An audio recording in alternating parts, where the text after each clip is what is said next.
34 000 € pour 3 fauteuils. Oui, vous l'avez bien entendu, 3 fauteuils achetés par le Sénat pour un montant astronomique. Alors que les Français peinent à boucler leur fin de mois, cette dépense questionne profondément. Nos élites politiques sont-elles complètement déconnectées des réalités? Aujourd'hui, nous allons essayer d'analyser ce scandale en détail. Quels sont les faits? Comment cette dépense est-elle justifiée? Et surtout, que révèle-t-il de l'État sur nos institutions et leur rapport à l'argent public? Alors restez bien jusqu'à la fin, car ce sujet mérite toute notre attention. Cette affaire a été révélée par le Canard enchaîné. Selon leur information, le Sénat a commandé 2 fauteuils, plus un prototype, pour un montant total de 34 000 €. Cela revient à plus de 11 000 € par fauteuil. La justification avancée par les services du Sénat: ces fauteuils subiraient une utilisation intense et se dégraderaient rapidement à cause des nombreuses manipulations.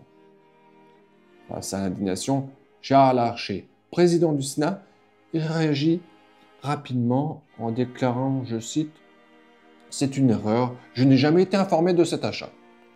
Il a même demandé une enquête interne pour éclaircir les circonstances de cette décision. Mais cette explication suffit-elle?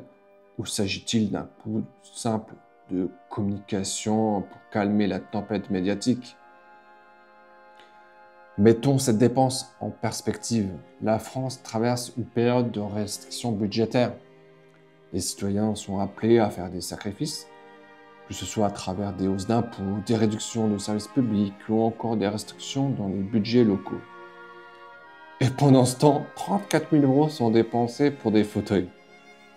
À titre de comparaison, 34 000 € pourraient payer un salaire annuel d'un smicard, rénover une salle de classe ou offrir une aide alimentaire à des dizaines de familles en difficulté. Cette dépense n'est pas seulement choquante pour son montant, elle est aussi un symbole de la déconnexion entre une élite politique qui semble vivre dans un monde plutôt parallèle et des citoyens qui subissent quotidiennement les conséquences des restrictions budgétaires. Malheureusement, ce scandale n'est pas isolé. En 2018, le Conseil d'État avait critiqué pour des rénovations jugées excessives. En 2021, des dîners fastueux avaient défrayé la chronique. Et plus récemment, d'autres institutions publiques ont été épinglées pour des dépenses tout aussi absurdes. Ces exemples montrent un problème plus large.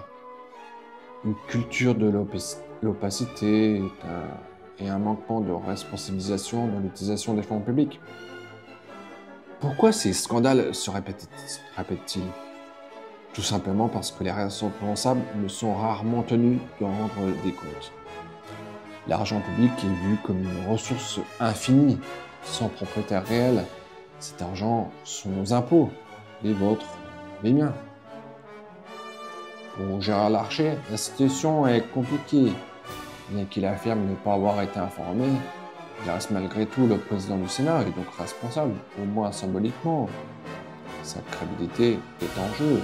Et je crois que c'est bien ses fesses qui se posent dessus ses fauteuils, non? Vous trouvez pas? Mais au-delà de sa personne, c'est la confiance des citoyens envers les institutions publiques qui est de nouveau mise à mal. Ce genre d'affaires alimente un sentiment d'injustice sociale.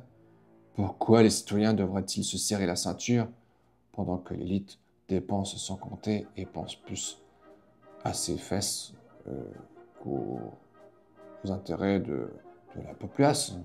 Si rien ne change, le fossé entre le peuple et les institutions ne fera que se creuser, vous ne trouvez pas? Alors 34 000 € pour 3 fauteuils, c'est une somme qui semble dérisoire dans le budget global, mais qui illustre une fracture bien plus grande, celle entre des institutions publiques souvent opaques et des citoyens en quête de justice sociale. Alors que faire?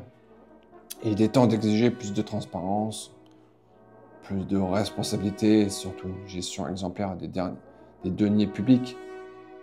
Et vous, qu'est-ce que vous en pensez? Ce scandale est-il pour vous un simple fait divers ou le symptôme d'un problème bien plus profond? Partagez vos réflexions dans les commentaires. Et n'oubliez pas, si vous voulez des analyses sans concession sur l'actualité, abonnez-vous à la chaîne. Activez la petite cloche et restez connectés. Mobilisez-vous pour perdurer à la chaîne, c'est important. Alors je vous remercie de m'avoir écouté et à très bientôt pour un nouveau débat.